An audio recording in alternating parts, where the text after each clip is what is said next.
24. Posibleng may kasabwat ng mga Pilipino ang dalawang Bulgarian na sangkot naman sa automated teller machine o ATM fraud. Nahuli sila sa isang mall sa Pampanga na may mga hawak na mga kagamitang nakakakopya raw ng PIN code at iba pang impormasyon mula sa mga ATM. Si Marisol Abduraman, naka-alerto 24. Sila sina Mladinov Emil Stoyanov at Kanev Ljoven Georgiev, kapwa Bulgarian national.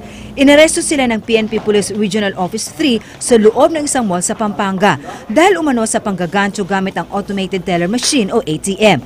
Meron daw kasing customer na sumubok na mag-withdraw sa isang ATM sa mall nang may mapansin daw na kakaiba. Parang nagdodoble yung kanyang PIN code. Namata ng dalawang banyaga na paikot-ikot sa nasabing lugar, kaya agad daw silang sinitan ng mga gwadya at itinawag sa pulis. Nakuha sa mga suspect ang 3 data port cables, isang screw at isang laptop. Ang modus ng grupo, ipapatong ang improvised keypad nila sa keypad ng ATM. Kapag nagsimula ng transaksyon ng customer, nakokopya raw nito ang mga impormasyon gaya ng account number at account name, maging ang PIN number ng ATM card. Dinoduplicate ngayon yung ATM pagka merong kumuha ng cash. I-duplicate nila sa ibang card at transfer nila later on. Then sila ang mag-in-cash ng pera. Mga turista sa bansa ang mga suspect base sa card na inisyu sa kanila ng Bureau of Immigration.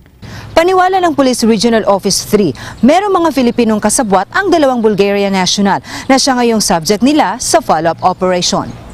Kasi hindi sila very brave na mag-deploy dito nang wala silang Posible rin daw nakabilang ang dalawa sa isang sindikato. Noong Pebrero, naaresto ang isang Italian sa Angeles, Pampanga dahil din sa kaparehong modus. Sinubukan namin kunin ng pahayag ng mga suspect pero hindi sila nagsalita sa media. The reaction on the allegation?